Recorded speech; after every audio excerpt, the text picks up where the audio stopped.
Initially, many dismissed the SR-72 as a mere concept unlikely to ever take flight. However, as more details emerged, it became clear that Lockheed Martin's Skunk Works was developing something groundbreaking. What's happening behind their secretive doors? Has the future of American aviation already been launched in secrecy? Let's explore. Picture a sleek, black airframe tapering into a needle-like nose, with swept wings and dual protruding nacelles. It sounds like a futuristic aircraft, but this describes the Blackbird reconnaissance aircraft, which first flew during the Cold War. Powered by two Pratt and Whitney J58 turbojet engines, this aircraft could achieve speeds of Mach 3.22 and soar at 85,000 feet, requiring pilots to wear spacesuits to avoid losing consciousness.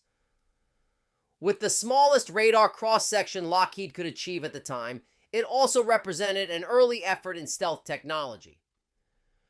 The SR-71 was coated with a black ferrite iron radar-absorbing paint that dissipated heat far more effectively than bare metal, reducing thermal stress on the airframe and enhancing its stealthy, intimidating look. Approximately 85% of the SR-71's structure was titanium, with the remaining 15% made from polymer composites to minimize waste. Lockheed engineers used a titanium alloy that was easier to machine and softened at lower temperatures.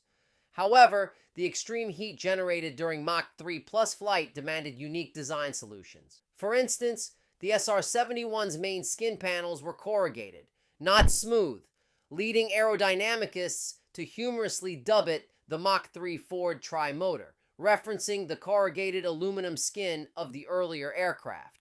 The corrugated skin of the SR-71 was a practical choice, as smooth skin would crack or warp under high temperatures, while the corrugated design allowed for vertical and horizontal expansion, enhancing longitudinal strength. On the ground, fuselage panels were loosely fitted, aligning properly only as the aircraft's body expanded by several inches due to heat during flight. The cockpit's outer windshield, made of 3 glass layers with cooling gaps and an ANS navigation window, featured solid quartz ultrasonically welded to a titanium frame, enabling it to withstand outer temperatures of 600 degrees Fahrenheit without issue.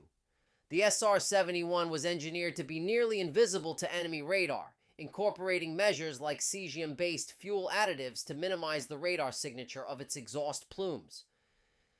Despite its legendary status, the aircraft's high operational costs were a key factor in Congress's decision to halt its use in 1989. The U.S. Air Force fully retired the SR-71 in 1998, while NASA continued to operate the final 2 airworthy units until 1999, after which they were preserved in museums.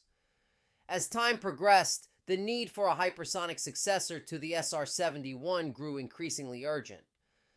The challenge was significant, as the SR-71 reportedly evaded over 4,000 missiles during its service, operating with near impunity in even the most hostile airspaces. Rumors of the SR-72 first surfaced around 2007, though development began in the early 2000s when Lockheed Martin's Skunk Works recognized the SR-71's era was ending and a worthy replacement was needed. Between 2006 and 2007, Lockheed engineers collaborated with Aerojet Rocketdyne to develop a hypersonic-capable engine, leveraging Aerojet's scramjet, supersonic combustion ramjet, technology for the SR-72's engine design. The SR-72 was designed to feature an advanced air-breathing propulsion system capable of performing efficiently across subsonic, transonic, supersonic, and hypersonic speeds.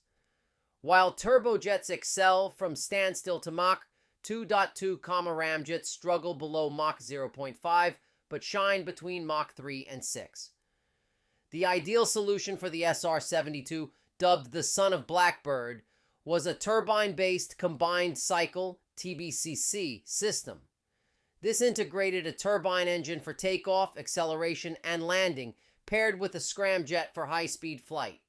The engine shared a common inlet and nozzle placement, but maintained separate airflow paths. Similar to the SR-71, material selection for the SR-72 posed a significant challenge, as aircraft traveling at Mach 5 or higher face extreme temperatures capable of melting standard metal airframes. For context, a steel hull begins to melt at around 2,500 degrees Fahrenheit, but the SR-72's fuselage must endure temperatures of 3,500 degrees Fahrenheit or more. To address this, engineers are tasked with developing critical components using advanced composites, such as high-performance carbon, ceramic, and metal mixtures, akin to those used in intercontinental ballistic missiles and retired space shuttles. In 2013, Lockheed Martin's Skunk Works officially announced the SR-72's development on their website, stating it would fly at speeds up to Mach 6, twice as fast as the SR-71. They highlighted that the SR-71 was built with 20th century tools like slide rules and paper, without reliance on millions of lines of code or computer chips, whereas the SR-72 would represent a new technological era. The design would draw on lessons from the Falcon Hypersonic Technology Vehicle 2, HTV-2, a rocket vehicle developed to study key challenges of hypersonic flight, including aerodynamics, aerothermal effects, and guidance, navigation, and control. The announcement's title, "Speed is the New Stealth," underscored its bold vision. In 2016, Lockheed Martin CEO Marillyn Hewson announced that the company was nearing a technological breakthrough, enabling the SR-72 to reach Mach 6 and develop a hypersonic prototype the size of an F-22 Raptor for under $1 billion. In 2018, Lockheed Martin Vice President Jack O'Banion reaffirmed the 2013 announcement, emphasizing that advancements in additive manufacturing and computer modeling were critical to making the SR-72 a reality, not just a concept. The SR-72's primary weaponry is expected to include hypersonic missiles, currently under development by the U.S. military.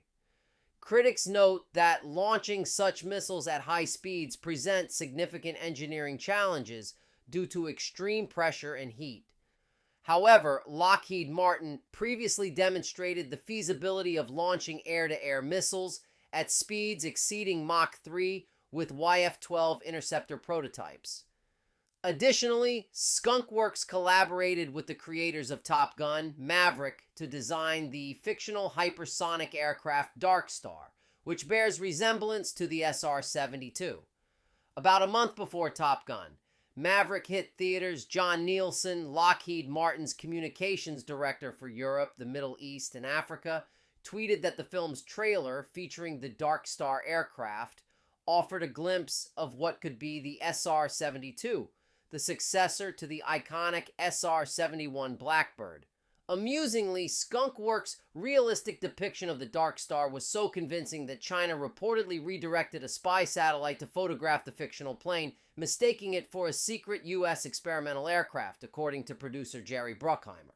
Alternatively, it's possible China was simply intrigued by a blockbuster American film. Initially, testing of a single-engine SR-72 prototype was slated to begin in 2025. Current estimates suggest SR-72 prototype testing is more likely between 2027 and 2029. According to various media reports, the SR-72 aligns with the U.S. Air Force's long-term hypersonic roadmap, securing budget funding and full program momentum to outpace competitors like Russia and China.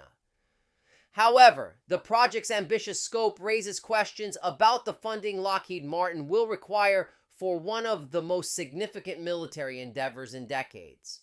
The SR-72 is expected to be a less mass-produced, costlier project than the 6th-generation fighter from the NGAD program. Additionally, even if the military approves, Congress is unlikely to permit an export version due to the classified technologies involved. When do you think the SR-72 will finally take flight? And how closely will it resemble its SR-71 Blackbird predecessor? Now, if you like this video, check out this next video right here.